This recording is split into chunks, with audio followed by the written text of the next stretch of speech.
दोस्तों, दिल्ली में कुछ ऐसा होने वाला है जिसने बीजेपी के रणनीतिकारों की नजरें भी राजधानी पर टिका दी है। एक ऐसा नेता जिसे कभी विपक्ष का सबसे कमजोर चेहरा बताया जाता था, अब देश भर के बड़े बड़े क्षेत्रीय दलों को एक साथ लाने की कोशिश में जुटा है। फोन कॉल्स हो रही हैं, संदेश भेजे जा रहे हैं, बैठक की तारीख तय की जा रही है और दावा किया जा रहा है कि इस बार सिर्फ बातचीत नहीं होगी बल्कि सरकार के खिलाफ एक बड़े राजनीतिक अभियान की रूपरेखा तैयार की जाएगी। सवाल यह है कि आखिर दिल्ली में कौन सा सियासी खाका तैयार हो रहा है? कौन है वो नेता जो पूरे विपक्ष को फिर से एक मंच पर लाने की कोशिश कर रहा है और क्यों इस बैठक को आने वाले दिनों की राजनीति के लिए बेहद अहम माना जा रहा है? नमस्कार दोस्तों, मैं हूं परवीन सानी। दोस्तों, लोकसभा चुनाव 2029 की राजनीतिक लड़ाई भले ही अभी दूर दिखाई देती हो, लेकिन विपक्ष ने उसकी तैयारी अभी से शुरू कर दी है। कांग्रेस और उसके सहयोगी दल अब बीजेपी नेतृत्व वाली एनडीए सरकार के खिलाफ एक व्यापक राष्ट्रीय अभियान की रूपरेखा बनाने में जुट गए हैं। इसी रणनीति के तहत विपक्षी गठबंधन इंडिया की एक महत्वपूर्ण बैठक नई दिल्ली में बुलाने की तैयारी चल रही है। सूत्रों के मुताबिक विपक्षी नेताओं की उपलब्धता के आधार पर यह बैठक 6 जून या 8 जून 2026 को नई दिल्ली के कॉन्स्टिट्यूशन क्लब में आयोजित की जा सकती है। बताया जा रहा है कि इस बैठक का मुख्य एजेंडा देश के उन मुद्दों को केंद्र में लाना होगा जिन पर विपक्ष का मानना है कि केंद्र सरकार जवाब देने से बच रही है।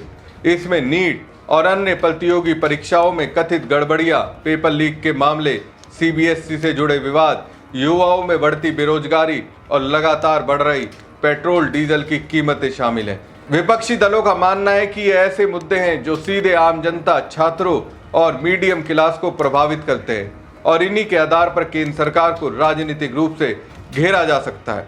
कांग्रेस के शीर्ष सूत्रों का कहना है कि पार्टी नेतृत्व पिछले कुछ दिनों से विभिन्न विपक्षी दलों के साथ लगातार संपर्क में है। कांग्रेस महासचिव केसी वेणुगोपाल स्वयं कई दलों के नेताओं से बातचीत कर रहे हैं ताकि अधिक से अधिक विपक्षी दल इस बैठक में शामिल हो सके। सूत्रों के अनुसार इस बैठक में सिर्फ संसद के भीतर की रणनीति पर ही चर्चा नहीं होगी बल्कि संसद के बाहर देशव्यापी आंदोलन और संयुक्त कार्यक्रमों की रूपरेखा भी तैयार की जा सकती है। सूत्रों का कहना है कि हाल ही में हुए विधानसभा चुनाव के बाद विपक्षी राजनीति के भीतर भी बड़े बदलाव देखने को मिले हैं। पश्चिम बंगाल में टीएमसी और तमिलनाडु में डीएमके को सत्ता से बाहर होना पड़ा। ऐसे में विपक्ष के सामने अब सबसे बड़ी चुनौती अपनी राजनीतिक ताकत को फिर से संगठित करने और कार्यकर्ताओं में नया उत्साह पैदा करने की है।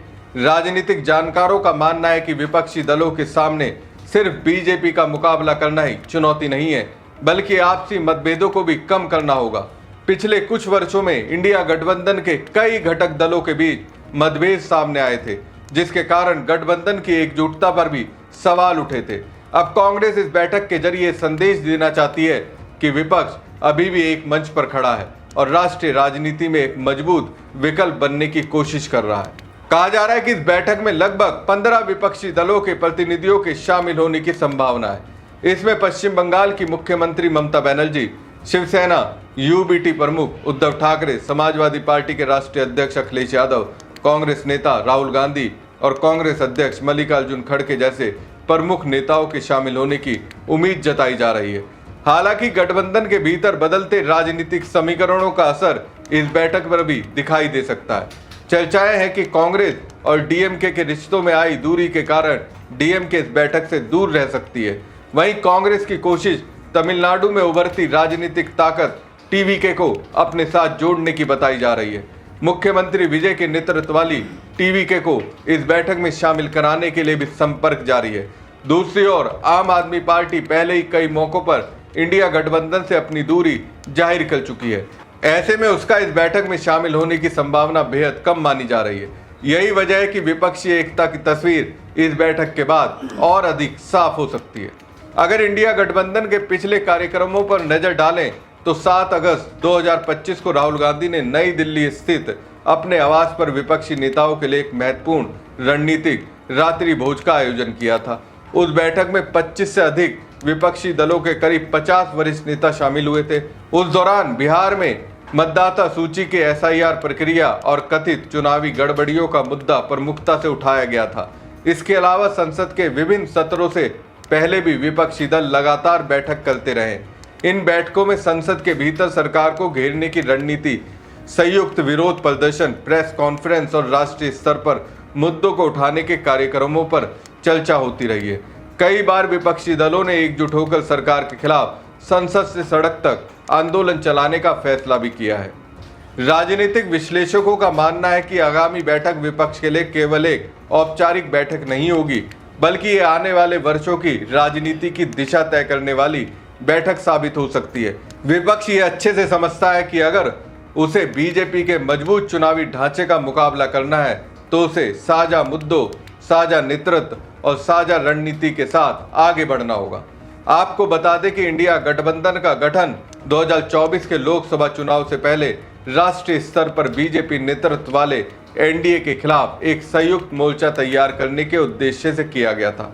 हालांकि चुनाव के बाद गठबंधन के भीतर कई उतार चढ़ाव देखने को मिले, लेकिन अब एक बार फिर विपक्षी दलों को एक मंच पर लाने की कोशिश तेज हो गई है। ऐसे में 6 या 8 जून को प्रस्तावित ये बैठक सिर्फ एक राजनीतिक बैठक नहीं, बल्कि विपक्ष की आगामी रणनीति और उसकी एकजुटता की असली परीक्षा भी मानी जा रही है। हमारी खबर आपको कैसी लगी कमेंट बॉक्स में कमेंट करके जरूर बताएं। साथ ही पेज को ज़्यादा से ज़्यादा लाइक और शेयर कीजिएगा। धन्यवाद।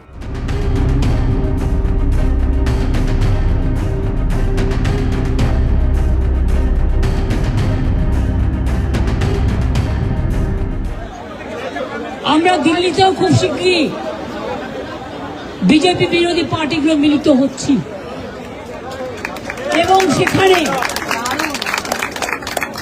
আমরা আমাদের কর্মসূচি দেশ জুড়ে ঠিক করব। একটু অপেক্ষা করুন।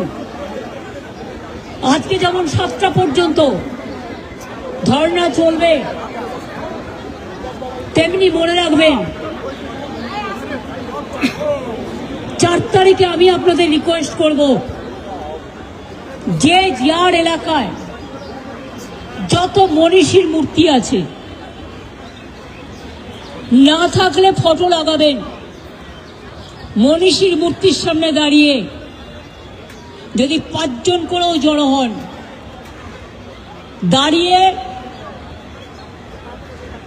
শৃঙ্খল বন্ধন করে মূর্তিটাকে ঘিরে মাল্যদান করবেন এবং প্রতিজ্ঞা করবেন, শপথ নেবেন, জীবন দিয়ে এই যুদ্ধ আমরা লড়াই করব এবং আমরা জিতব।